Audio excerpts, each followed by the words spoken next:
हो जाएगा। कैसे कह रहा है?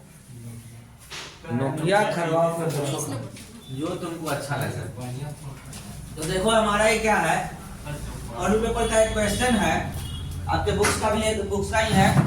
मॉडल पेपर का क्वेश्चन है कि दिया हुआ आकृति दिया गया है जिसमें बता रहा है क्या कि OA और OB जो है का गुणनफल OC और OD के बराबर है दिया हुआ क्वेश्चन में। तो सिद्ध करना है क्या कि कोण A बराबर कोण C, यानी कि कोण A बराबर कोण C और कोण B बराबर कोण D, यानी A कोण इस कोण के बराबर है और A कोण इस कोण के बराबर है। इस तरह के क्वेश्चन को सॉल्व करने के लिए हम लोग क्या करेंगे, अपना अपना एक प्रक्रिया एक स्टेप से चलेंगे। तो सबसे पहले हम लोग चलते हैं त्रिभुज।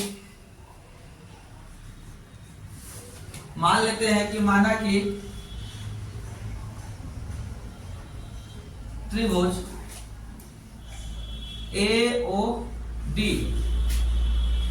समरूप है किसका, त्रिभुज COB के। ये त्रिभुज इसके समरूप है।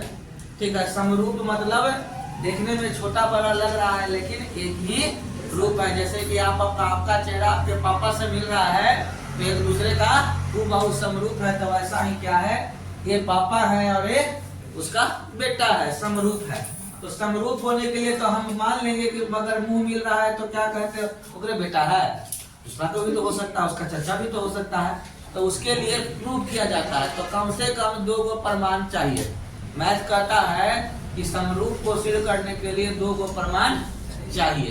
तो हम लोग चलिए अब प्रमाण की ओर खोजते हैं। तो सबसे पहले जानेंगे क्या कि कोण AOD बराबर है कोण COB के, यानी कि A वाला कोण और A वाला कोण बराबर है। किसे, तो इसको कहते हैं शीर्ष भिमुख कोण, शीर्ष भिमुख कोण। तो चलो एगो सबूत मिल गया कि एक का बेटा E है। अगल का सबूत देखने के लिए हम लोग क्या करेंगे, तो देखेंगे क्या कि OA जो है OC का संगत भुजा है और OB जो है OD का क्या है, संगत भुजा है, संगत भुजा। इसको भी लिखेंगे संगत भुजा। चलो 2 गो प्रमाण मिला कि कोण बराबर है और भुजा आपस में बराबर है। तो इसके आधार पर कह सकते हैं कि हमारा क्या है, AOD त्रिभुज COB के क्या है, समरूप है, यानी कि इसका बेटा E है और इसका पापा E है। समरूप हमारा क्लियर हो गया।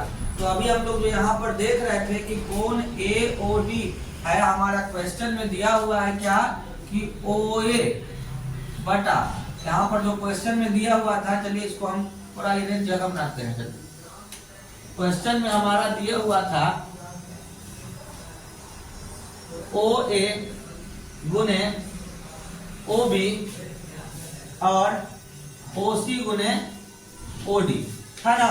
इसको लिख सकते हैं OA बटा OC और OD बटा OB, यानी कि OA क्या है, OD के बराबर है और OC क्या है, OB के बराबर है।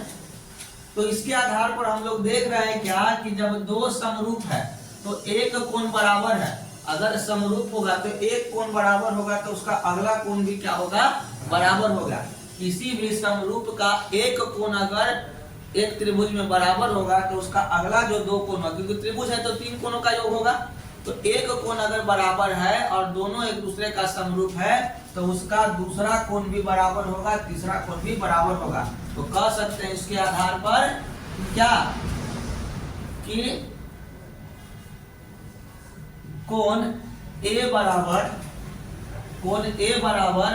कोण C और कोण क्या है D बराबर कोण बी फ्रूट। यानी कि अगर हमारा दो का एक कोण बराबर है और दोनों एक दूसरे का समरूप है तो उसके आधार पे कह सकते हैं कि समरूप के नियम के आधार पर कि अगर आपका एक त्रिभुज दूसरे के समरूप है और उसका एक कोण बराबर है तो उसका अन्य दो कोण भी एक दूसरे के बराबर होगा। सिंपल सा बात है कि अगर पापा के से हाथ ए वाला दाहिना हाथ मिल रहा है तो बाएं हाथ नहीं मिलेगा, बाएं हाथ मम्मी से मिल जाएगा, नहीं ना मिलेगा। तो इस तरह से हमारा यह जो होता है प्रूफ होता है आपका एग्जाम में 3 नंबर का होता है। ठीक है, इसको आप लोग नोट कर लीजिएगा जो बताया।